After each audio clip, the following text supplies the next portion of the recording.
Silence is the ability to step out of the world and to be passive.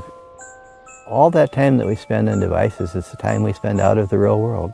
You're either going on to media, or you're texting someone, or you're going somewhere. But we don't believe that the choice to not do something is a choice. And of course it is. It's hard to find quiet time these days, isn't it?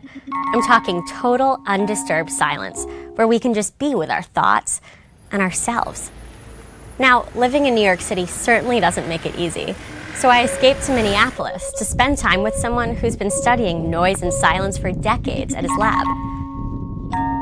And when I got there, the first thing he told me to do was scream. Really? Yeah.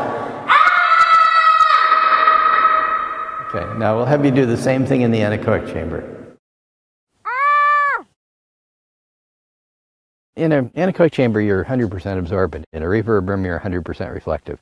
And so the reverberation room much more represents the world.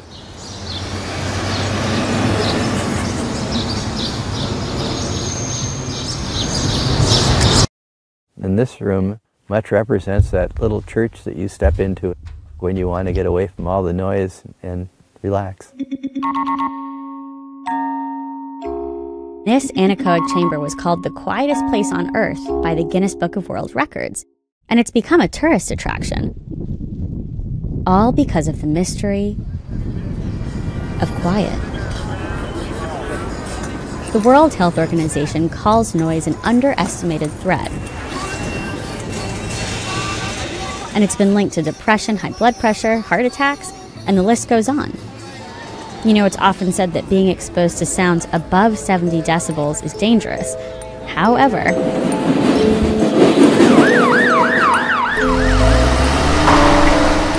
so the public doesn't understand they have a choice about noise. Silence is therapeutic. And there aren't that many scientists who understand silence in more than one modality. So in acoustics, noise is sound. In lighting, noise is glare. In the thermal environment, noise is draft. And what you find is that the more perceptual stimulus you have, the less you're able to think clearly. And so the louder the noise is, the less cognitively accurate you're going to be. What this does is it brings people back to the time when they could sit quietly someplace where they're not being entertained, where they're being stimulated in all of their senses by the environment they're moving through. And that's associated with joy. Joy is a feeling that you're in balance. And so removing yourself and giving yourself the luxury of no high-level stimulus is a luxury. And in fact, it clarifies your mind, it clarifies your emotions, and it clarifies your body.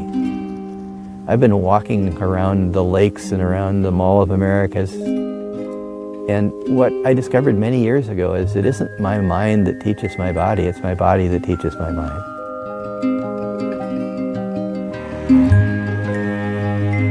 We need to teach people the experience of being able to step out of the world and being able to step into themselves and being able to enjoy that. You know, we all are looking for those epiphanies, we're all looking for those peak experiences, we're all looking for those things that touch us. And yet, what do we spend most of our energy doing? Trying to entertain ourselves until we go to bed. And if you look at all of the things we spend money on and all the things we think we need, what's the cost of peace? No, it's zero. And so the highest order thing we can give ourselves, we already own.